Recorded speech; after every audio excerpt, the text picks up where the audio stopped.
There are many, many things I can say and have said about leadership, about being a good leader, what it takes to be a leader and not just a boss, what it takes to be a manager and a mentor and not just a supervisor. There's many things I have said, many things I can say. One of the things that has stood out to me the most was a conversation I was having with an employee who was having a difficult time. Had some roughness with the onboarding process, with getting started. Some things weren't clicking. They were also seeing other people, other agents talk negatively about the company, about management. Because that toxicity existed, it also ended up bringing this person mentally down closer to that toxic line. This employee ended up taking bits and pieces that they had heard and spreading misinformation and becoming toxic themselves.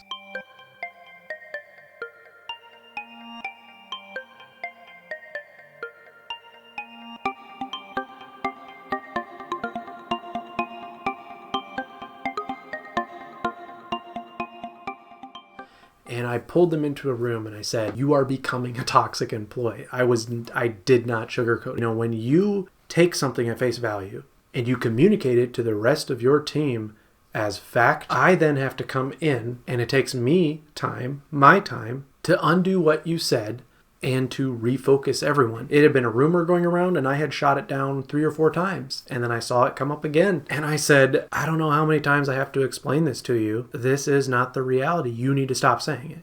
"Well, this person was saying it and I saw what they were saying it and, they say it's accurate. But I have told you many times that that's not how this works. So why are you still telling fellow employees and your fellow teammates that that's how this works if that's not how it works? Either you don't trust me, you don't respect me, you think I'm lying to you." He kept talking about customer service. "I'm doing this and I'm doing this and this customer does not do anything and we need to serve this customer better and this customer doesn't want to help." Just being very negative toward the customers, it's not going to help you to think that all customers are out to get you. "This call that you had that you told me this customer was abusive, I listened to. This customer was not abusive. This customer they didn't even sound frustrated. They were direct, but they weren't frustrated. You got flustered and your emotions made you project that onto the customer. Well, that customer, they don't understand how everything goes and they just need to be told what happens and we just need to send out stuff." Well, A, that's not our place to send that out. But B, what did you just say? You said we should send them the information so they can read it, they can listen to it, and then they want to call us about that. Okay.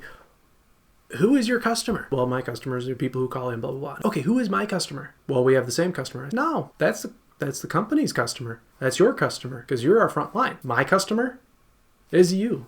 As a leader, as a manager, my customer are my employees. I'm providing customer service to you and you can come to me and you can complain and be angry. I'm giving you information and you're saying that as a customer, me providing you this information, once I provide it to you, you should take that and not push back on it, correct?" And it helped him reframe that my focus was on him. My focus was on building the employees that I manage into better employees. Just as his focus was on helping the customer, my focus was on him. My product was not what our product is. That might be your company's product, but as a leader, your product is inspiration. Your employees are your customer. Your employees' customers are your employees' customers. Your company's customers might be your company's customers, but they might not be your customer. If you're dedicated to customer service, you need to be dedicated to your employees. What will you do for your company's customers? If you're willing to go above and beyond for your company's customers and you're not willing to do the same for your customers, you're not really showing good customer service. I've heard a couple of speakers talk about inspiring action, asking what do we do, how do we do it, why do we do it?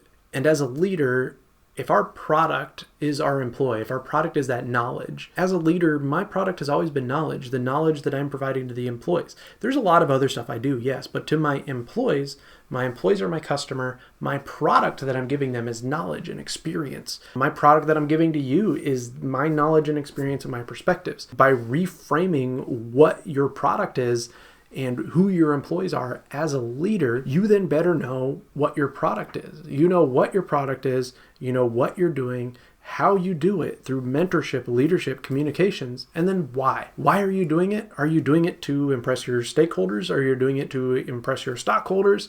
Are you doing it to improve the bottom line? Those are results of the why. Know your why. Why are you doing it? You're building these people. That is your purpose. Profit is not a why. Profit is a result. If your why is profit, you need to reframe that. Profit cannot be the reason you're doing it. Profit is just a result of why you do it. I'm not the one who came up with that. I've heard it before, and I wish I could give you links to everyone I've heard it from. So if my customer has a problem, if my customer needs help with their customer, they're going to come to me and I will help them. If our company's customer has problems, I'm assisting the company, yes. So I'm not saying that our company's customers are not someone that I'm concerned about as a leader, but my customers are my employees. They are my primary focus. My employees' primary focus are our company's customers because they're our front line. Hopefully I've inspired you to reframe or rethink how you approach employees, or as an employee, how you approach your supervisor, your manager, your boss, your leader. You are their customer. I have had an employee say, I hate when customers blame me for stuff that's not their fault. And then they would come to me and blame me for something that wasn't my fault. You know what it feels like then, and you don't like it. So why would you come to me and do the exact same thing? If I tell you I can't do anything about it, I'm not lying to you. Just like when you tell a customer that's not something we can do, you're not lying to them. I hope that ability to reframe a little bit of that manager-employee relationship has helped you out. If you appreciated it, if you found it insightful, please like, comment below. I would love to continue the conversation, and I hope you enjoyed this video.